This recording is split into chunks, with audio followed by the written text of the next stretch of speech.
vision of creating empowered women that can handle everyday pressures and then turn their talents outward. If there's one truth that I've learned, it's this. Girls need girls. We need to connect. We need to be told we're doing okay, and we need to know that we aren't alone in our struggles. So let me ask you, do I have your permission to offer you some perspective, some solutions, and some tools to apply?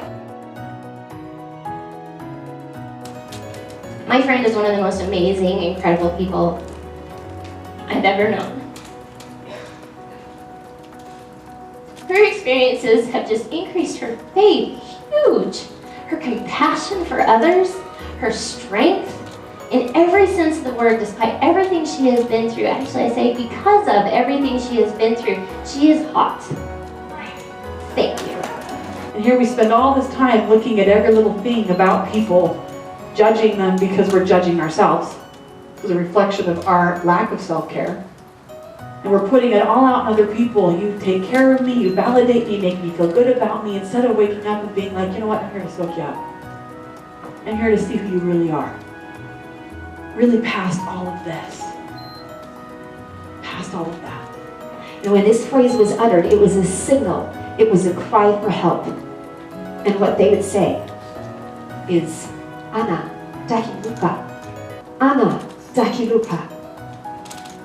Knowing how I uttered my prayer to the Lord, I can imagine it was more like, Ana, dakilupa. Ana, dakilupa.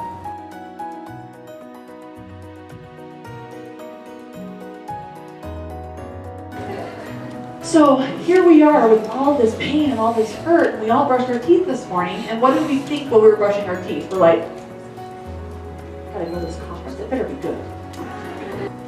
Thursday of this past week. So I talk about this like I have it all together and I don't.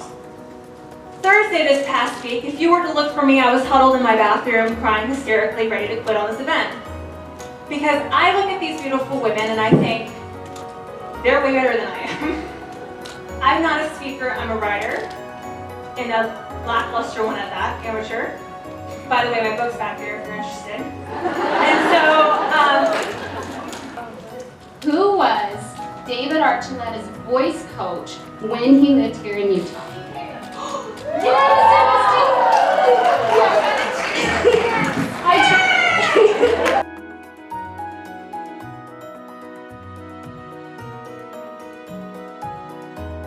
Well, there's a difference between true courage that comes from true principles versus courage that comes that's fleeting from the world. You might be like, oh, right on. Yeah, somebody said I'm awesome. Now I have courage. How long is that going to last until somebody else says you're not awesome and all of a sudden you have more courage? You can do it. Connect with your body daily at a minimum. You could do some cardiovascular exercise. You could do some resistance training. You could do some stretching and yoga. So I'm going to ask you one more time. Are you ready for your fairy tale to come true? we live in a messy world. Brokenness always comes with a gift, ladies. And it is always, and it will always be, the gift of sight. You may not remember who you were in the days before this life, but God does. He chose you, and you chose Him the first time, and that is why you are here. And every time we choose to choose Him again, He blesses us.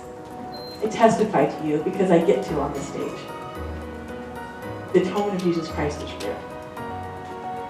There's two kinds of pottings, the kind that burns everything in its path, the kind that gives warmth to others, like a campfire versus a wildfire. One's in control, one is not.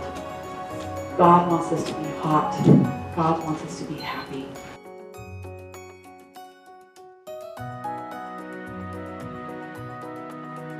This is really inspiring and touching.